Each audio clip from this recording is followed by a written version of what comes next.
All the way back in 2006, the Magic design team was working on Time Spiral, a set all about nostalgia and throwing back to the past. They had cards that called back, sure. Cuts as straightforward as Ancestral Vision, it's Ancestral Recall, or as deep as Draining Welk. It's the thing from Mana Drain, or as really impossible to figure out and truly had to be explained as Cyclopean Giant. See, it's 2 Cyclopean mummies and a Cyclopean tomb, because the word Cyclopean, I guess. But they wanted something else to tap into the past. What if you could actually open old cards in your packs? Fan favorites, or just obscure weirdos, plucked from Magic history. And so the time-shifted sheet was born. Every single pack would contain a single time-shifted card. It added a little something bonus into every pack. Not always a rare level card, but something which added interesting texture. And the Time Spiral design team wouldn't know it at the time, but here, the bonus sheet was born.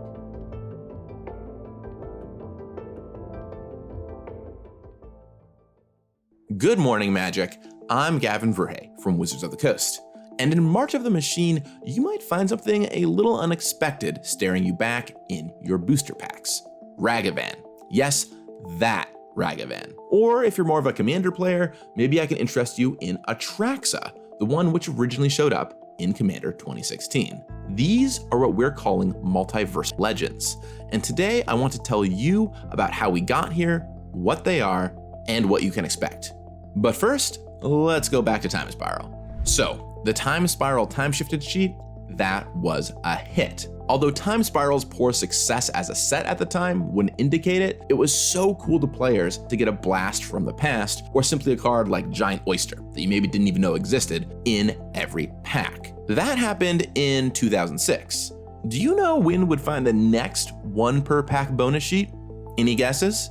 Wildly enough, it's with Time Spiral Remastered, 15 years later in 2021. We brought back the bonus sheet, this time putting cards which had never been in the old frame into the old retro frame. It was an absolute smash success, as people got cards like Thoughtseize and Remand in the old frame for the first time. Now, in the interim, we had certainly done the 1 in every pack thing with ones like a Planeswalker in every pack in War of the Spark, sure. And we had done the big reprints and packs thing with things like Kaladesh Inventions. But those only showed up very, very rarely. But a hallmark of the bonus sheet is that the cards feel outside the set and are notable in some way, for example, looking different, and show up 1 per pack. So this way, every pack has fun, instead of just a small number of people opening up an invention or invocation. Anyway, it didn't take long after Time Spiral Remastered for them to hit standard sets again, with Strixhaven. This set had the Mystical Archive, 62 notable spells from Magic, and also Divine Gambit. Oops. This made opening packs awesome. Every pack held something neat inside. And while they weren't standard legal, yeah, Demonic Tutor and Natural Order might have been a little much for standard, they were draft legal, which really added awesome texture to the draft format. You could sometimes counterspell your opponent's threats or lightning bolt their creatures, and it was so cool to get to use these cards in the draft format. Plus, there were also the absolutely stunning Japanese Mystical Archive versions. Really incredible stuff, and another smash hit. Next up, and one you're probably pretty familiar with from the past few months, is the Brothers War Retro Artifacts bonus sheet. In a way, it pulls out one of the same tricks as Time Spiral. It's a set all about the past. Let's put in some cards from the past in the retro frame. You're probably pretty familiar with these, but once again, it was popular. These 63 cards made packs more exciting to open and really added that texture to draft. Every draft feels a little different, whether it's finding simple synergies with Ichor Wellspring or someone occasionally living the dream of Platinum Angel plus Swiftfoot Boots. It gave people cool cards while enhancing limited. And that brings us all the way up to March of the Machine. This is a battle happening across worlds, with heroes and villains all showing up. So what better than a bunch of legends in your packs? Each draft and set booster will contain a multiversal legend. They range in what the original rarity was, so some will have been uncommon and some will be Ragavans. They're not standard legal as well, so no Ragavan to worry about there. And then there's the frame. Each one gets a frame that is a special frame that makes sense for the world that character is on. So Ragavan uses the Kaladesh Inventions frame, something that was bespoke for that world. Atraxa was sent to New Capenna to deal with that world. You can see that in the flavor text of Bloodfell Caves, actually. So Atraxa appears in the New Capenna treatment. Seeing them all across the set really helps create that feeling that the multiverse is in conflict, and it's awesome to see. What guesses do you have for who might be on the bonus sheet? Post one below, and then we can see who is right once the whole set of them is revealed. All right, so let's look ahead a little bit and talk about bonus sheets. What we've generally found is they're great.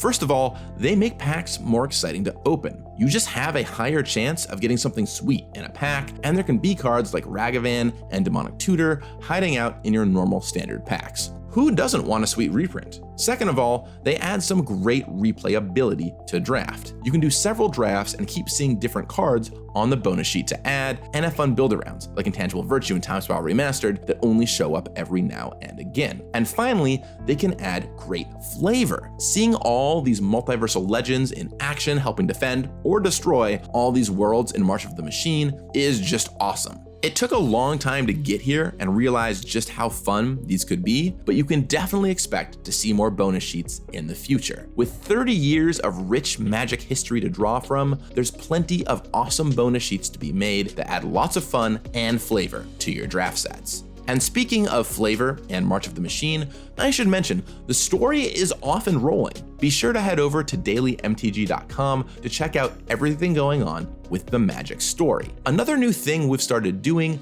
is the Magic Story podcast with Harless and Natalie. It just came back and is a really cool way to read along with the story and hear people inside Wizards talk through what's going on. Go check it out wherever you find your podcasts. So, what do you think about bonus sheets?